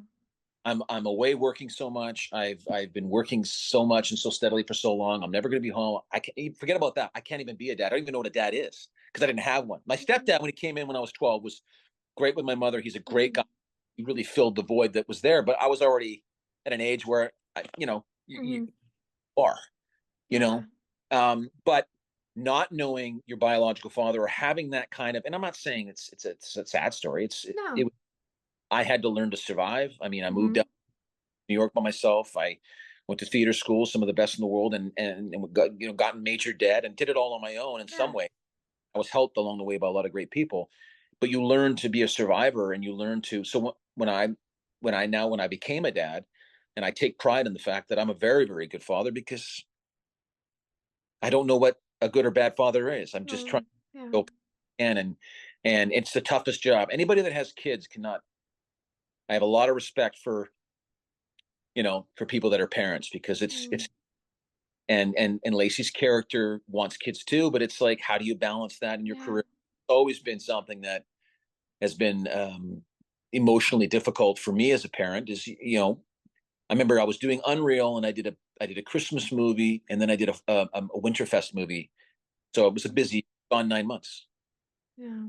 So when you come home and you re-engage in that parental society that you live in with your kids and you have dinner parties with other parents, you kind of feel like I got to re-engage in society because I've been, you know what I mean? Mm-hmm. But Yeah. my wife's been great with that. And my Oh. kids are mature enough and educated enough and loved enough that they know that daddy loves them. Mm. But Yeah. yeah, if I were to look now at myself at 10, 9, 10, 11, it's pretty surprising that I can sit in front of a camera in front of 100 people on set and go like this and Oh. because when I was young, it was impossible. You know, how do you? Yeah. I'm cool. I had to cover it up because Um, I didn't think I was enough, and that's the journey. And mm-hmm. it's thank God Mm-hmm. for so it's been great. Yeah. I'm Yeah. very lucky to have grown up in a wonderful family. And I've actually been really into the arts as well since I was a kid. Like I majored in graphic design in college. And Oh, then I have the podcast too, which is, I guess, kind of in the arts world a little bit, if you think about it. I have a friend of mine who's a computer programmer, but he builds he basically designs all the cars for all the dealerships. Like he's the guy Okay. that designs and stuff. And I mean, people think I'm an artist. This guy's an artist. I mean, Yeah. he's like a Jimi Hendrix without the guitar. I mean, he's all about expression and creativity and imagination and it's you're not an artist just by being a painter or sculptor, musician or actor. I Yeah. mean, oh, so many myriad. My wife is an incredible artist. My daughter, Oh. with drawing and stuff, it's Hmm. fascinating. You know, and I don't know what else I would do. It's Oh. really Yeah. yeah. I don't know either. Have you met Have you met Clayton James or Stephanie Bennett yet? Have you done? I have not, unfortunately, but I would love to. Yeah, they're great. Clayton's a great guy. We got pretty close on this, and Yeah. you know, you go to these towns and these cities, and you work with some of these local actors, and they're Yeah. fabulous, but they're doing three, four, five, six a year, and they're like they could Yeah. easily get their mark and phone it in, Yeah. and we'd go out and have something to eat and a beer and talk about the script and talk about the emotional life. And Hmm. that happens very often with guys and girls that are like they're only working 3 or 4 days. These Yeah. guys working, I think, almost in every day. They were Wow. committed. They really wanted to bring these characters to life and shine and tell the story. And if these two didn't, it wouldn't have worked. Hmm. Need Yeah. these these other, and that's what I like. What Hallmark's doing too is that you know they're having these characters, and whether they're 3, 4, 5 through 9 or whatever, and they're giving subplot storylines to them. The guys aren't just a foil. Hmm. I mean, look at Miss Christmas Comes to Town, the driver that we had, who sadly passed away. Chris, yeah. Chris goes. I mean, he would come to set and ask questions, and I mean, he asked one question. He goes, "Okay, so what day are we on the travel bus? What day are we on?" And I Mm, thought about, I was like, well, but it was indicative of where we're at on the journey, and it just mhm, and to see him, Pat, was mhm. very, very sad because he's a talented guy, but he He was is. incredible guy. Like Mhm, know me from Adam, and I remember the very first day we worked together, he came over to me, and I guess he had researched everybody that was in the movie, but he knew of me and was excited to work with me, and vice versa. And he goes, "I'm a big bear. Do you mind if I give you a hug?" I go, aw, "Yeah, man." He gives me a hug, and that's for you and your wife. aw. Praying for your wife. That's really Like, sweet. I don't even know the guy, and Aw. that's of a guy, and it's. But like you said earlier at the very beginning of the podcast, where live every day to the fullest, because you don't know if you got tomorrow. You know what I mean? And he Mhm, was still on set. I didn't notice any kind of deficiencies with his health. He wasn't weak or tired. He yeah, was more than me on most days, to be perfectly yeah, honest. Fabulous in that movie. You yeah. know, He was. Chris is fantastic. The Postables know him as Norman's cousin Serge in yeah, some of the earlier episodes. He's great. he. Yes. It's a true story. There's a movie. I can't remember the name of the movie. Oh, man, about these came out last year.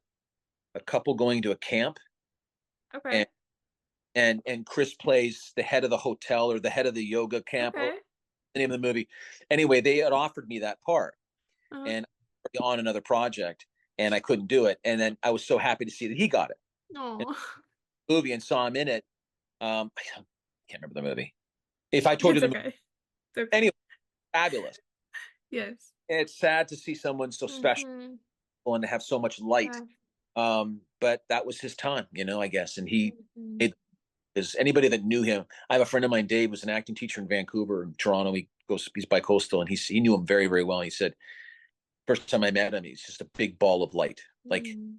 just a big ball of light. So, kudos to Chris, and rest in peace. But yeah, he's a Mhm. so, Yeah. and we're very lucky. There's a great crop of actors in Vancouver and Toronto, and I've been lucky to shoot like Christmas in Vienna and Mhm. around the world, Hallmark is very smart in their casting of some of these kind of, Yes. like, like Yes. look at Signed, Sealed, and Delivered. I mean, you got Eric and you got Kristen Booth and you got Crystal. Crystal and You got the other guy. I can't remember his name. You Jeff Gustafson. Yeah. for the four leads, and they're fabulous. They're such an Mhm. ensemble, but the shows really are streamlined by these guest stars that come in and their Yeah. stories, and Yep. they're touching and funny, and they were kind of the first foray into a little deeper material. I felt I back in the think so. you know, Yes. in the history, and it's funny and it's quirky and it's great, Yeah. and he's great, Chris, Yes. so um it's a great network to work for. I mean, I try to fit in every podcast where I can to talk about it, because I Yeah. want all my fans to know how about the Oh. movie doing or whatever, and you can't do them all. I mean, I've my sixth, and I think I had about 14 or 15 that I had to say no to, but it's just a test to the fan base, and I'm blessed that I have a very, very large one that wants to see me in more movies, and I hope that they Mhm. come in, because I love doing them, and Yeah. meeting you. I can't believe Aw. that doesn't make sense to me. Yeah, but I'm glad we had Yes, one. I'm glad. Yes. All the Hallmarkies appreciate the hard work that you put in and all the talent puts into these movies, and for taking the time to chat with us. Yeah, no, I enjoy it Yeah. thoroughly. Yeah, it's a Yeah. blast. I hope that people escape for 2 hours and enjoy the movie. Yeah. That's Yeah. so cool, you know. Yeah. And I love how Hallmark brings a little bit of hope and light to this world. And that's what I try to do every episode with my podcast as well. Yeah, Try to bring a little bit of hope. look, life is it's not easy. There's No. Yeah. you got from bills to marriage to kids to illnesses to life to Mhm. politics. Look at our world. There's so many things. Yeah. And if you can shine a little light in the midst of a lot of darkness, which I think Hallmark does brilliantly, Mhm. and that's why I continue to do so many of their movies, is be a little beacon of light for a couple hours. I mean, that's so rewarding, Yeah. and It's been great. Yeah. And you guys do it well. Oh, thank you. You bring people closer to the stars of the movies that they enjoy watching. Mm, And it's more intimate as opposed mm, to you're on, CNN or Extra or People yeah. Magazine. This is a little more of an intimate venue, and Yeah. and yeah, I enjoy them. Oh, And thank feel bad that I can't do them all because I only have so many hours in the day. But you know, in time, like you and I hadn't met, and now we you. have. Yeah. I had to try Yes. times, but now we did it. So Yes. I'm glad that we were finally able to chat and meet virtually. absolutely, Yes. absolutely do it. Aw. And I hope one day I can meet you in person as well at one of Not these fan yeah, events. drama. I think Roma Drama might have.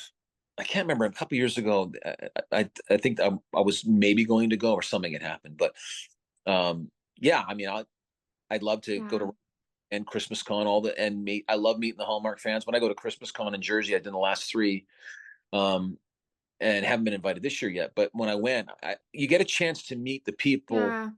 of why you do it. You know, Yes. Very true. Yeah. the reason you do it, and you meet them and you hear their stories. And I'm not the most social media guy. I don't. There's a lot of actors in Hallmark universe that are better with that and engage with all the fans with Hmm. video, music, and I'm not a computer techie guy. So, but I want to meet them in person Yeah. for that. And you meet all these eccentric people from different walks of life that literally without Hallmark, I don't think they'd watch TV. Mm, yeah. These are important to them. And it's not just background music while they're making dinner. They sit down and Yeah. or they're being fed that light that you talk about and Mhm. be a part of that and to do 30 movies of that Oh, ilk, and a series, the Cedar Cove. That's my yeah. foray into the universe of Yeah. Galaxy and Andy McDowell and Dylan Neal and Sarah Smythe and Cindy Busby, who I'm still. Hmm. I've been really, really blessed. And when you're in the trees of the universe of Hallmark and you're doing the movies, you don't really sometimes realize how much it's affecting people until you pull yourself out and maybe you have some time off and you look back and you go, Hmm. wow. And when I look back at the last 10, 12 years of being, you look back at the people you've touched and the content you've. I just watched a movie I did years and years and years ago called Love You Like Christmas, which was one of my first Christmas movies, and I thought Yep. turned out really well. I mean, it was a really Yeah. sweet movie. And that daughter of mine is now like 25 years old or something. It's just, Oh. it's, and she had a picture I saw on, I don't have Facebook either, but I saw my wife was on Facebook and I think she's 25 this year and she's Wow. married. Like, it's like, I, Oh. don't quote me. I'm not sure if it's No. engaged or seriously. And it's like, I just watched the movie and then I see you now and it's time goes fast. Oh. And It so does.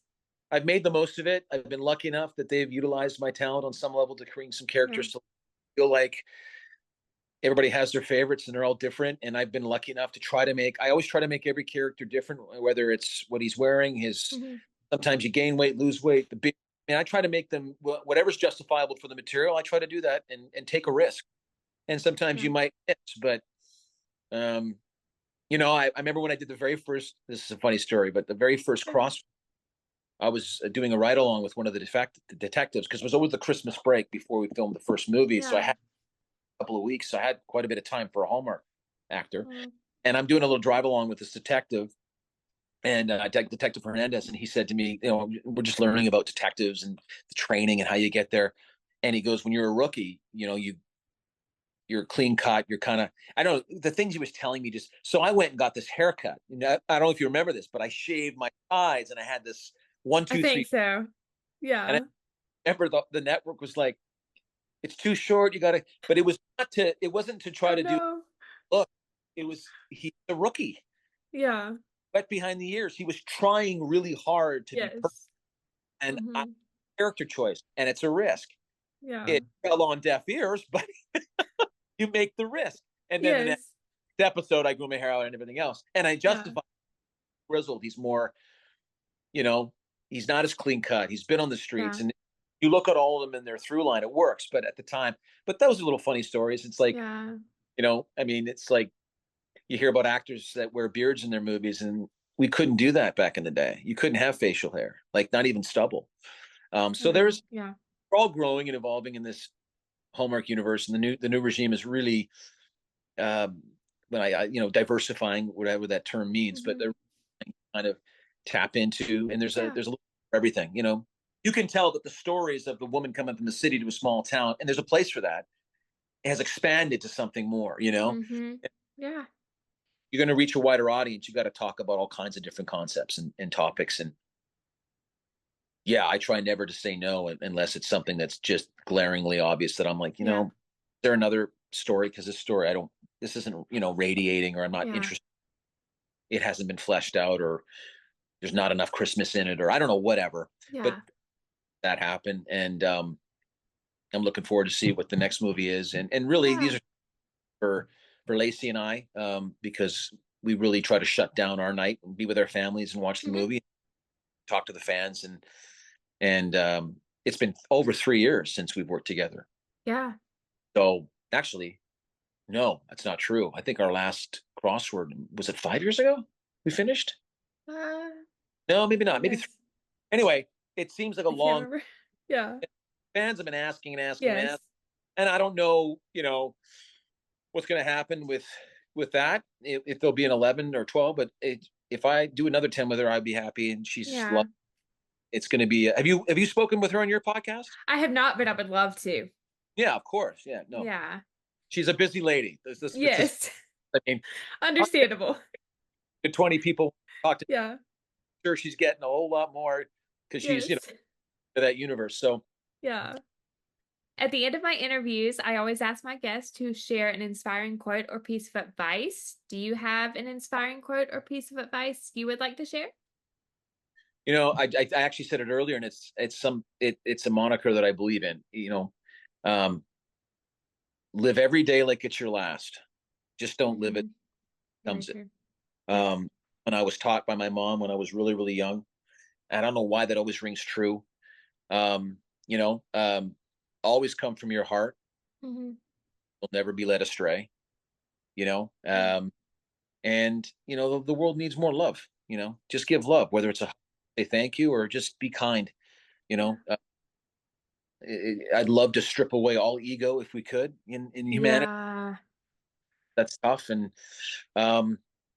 it doesn't matter the color of your skin, your sexual gender, whatever kind of faith you're following. We're all human beings on a human experience. We're spiritual beings experience, and life can be ups and downs, and just to be kind and share some love, I think, will go a long way.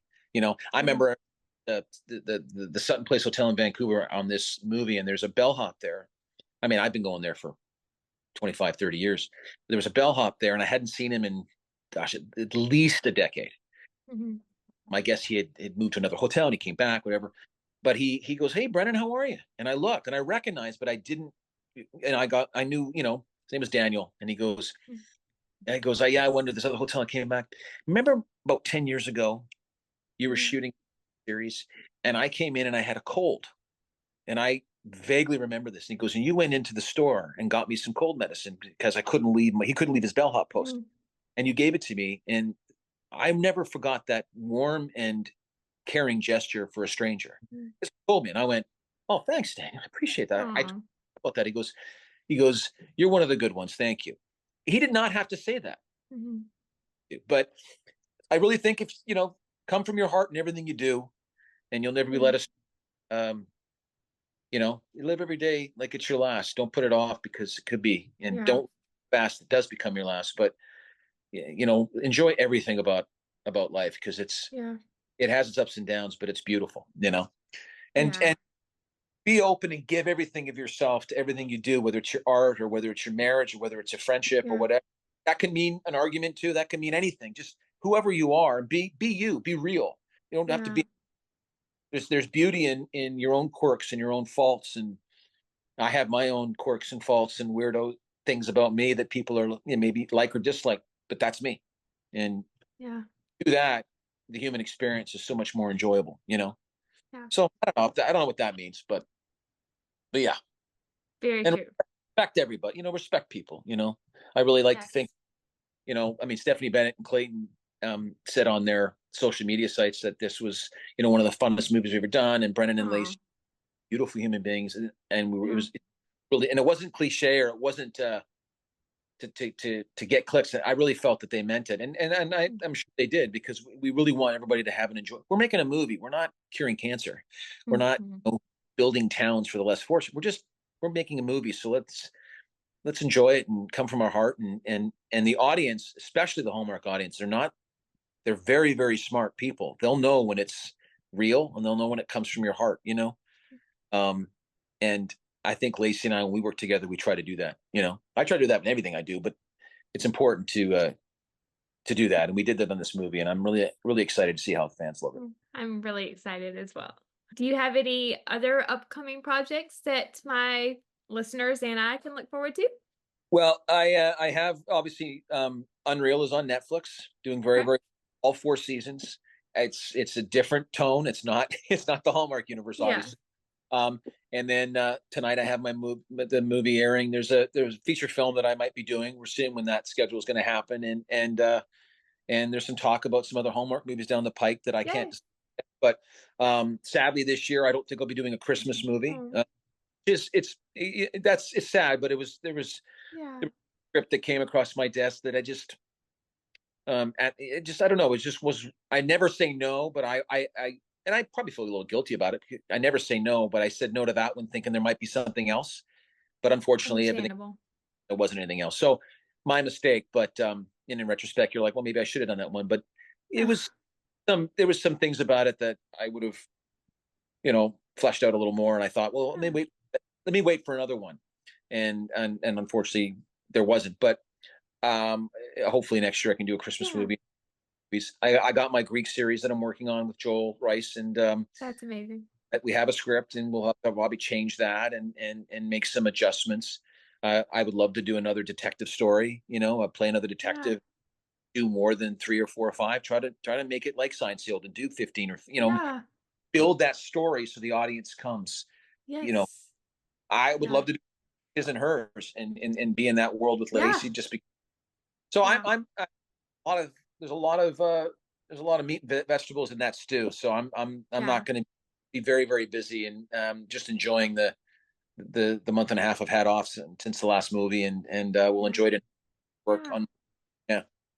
And Joel is a part of Seinfeld as well. He works with Martha on that show.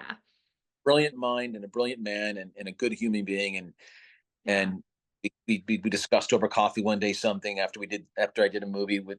We've never worked together. We've always wanted to. And we came up with something very personal that we think it's a lot of fun, a lot of action, has some legs, and could be a really fun, action-packed, sexy ride in Greece that people might enjoy. And so we're in the preliminary stages on that, and happens with it, and hopefully it goes, and we can bring some more content to the fans, and you and I can talk about it down the road. I hope so. I know it'll be fantastic. Thank you. And I love action movies as well. Where can people find you on social media? I don't have Twitter anymore because I kept getting hacked by people.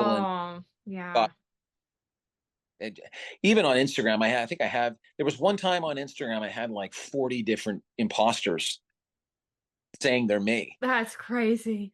And I have an imposter on Facebook. It's not me. Okay. So Facebook, I'm just telling you. Yes. Brennan Elliott, the real Brennan Elliott, Facebook. I don't have Twitter. I don't have LinkedIn. I have Instagram. And that's it. Yeah. I'm not the tech savvy, social media guy that some other people are, but I know how to re-like and post a pic and say hi to everybody. But I just have Instagram. That's pretty much, and that's it. So Well, thank you so much, Brennan, for taking the time to chat with me today. It was such a pleasure. It was great. I'm sorry for it being long-winded, but it's actually good to do it on a Saturday because I have this weekend pretty off, so it was kind of nice to be able to talk. And thank you for being able to do it. Of course, it's such a pleasure, and I hope I'm able to have you back on again in the future. I hope so. We'll talk about that. Sure. Yes. Enjoy the night, and let me know what you think. I definitely will. Yes. All right, everybody. All right. Thank you. Bye. Bye-bye. All right, Hallmarkies. That wraps up my interview with Brennan Elliott. If you enjoyed this episode and are watching on YouTube, you can like this video and share your thoughts about his and hers, and let me know your favorite Brennan Elliott movie in the comments. If you are listening on Spotify, make sure to rate and review, as your feedback is always greatly appreciated. If you want to stay up to date on all of my episodes, you can subscribe to this channel or follow on Spotify. And make sure to turn on the bell so you are alerted when new episodes come. You can also find me on Instagram at Swing My Heart Podcast and Twitter at Swing My Heart Pod. Thank you so much for listening. I hope you have a wonderful day or night wherever you are in the world, and I will see you next time. Love y'all. Bye.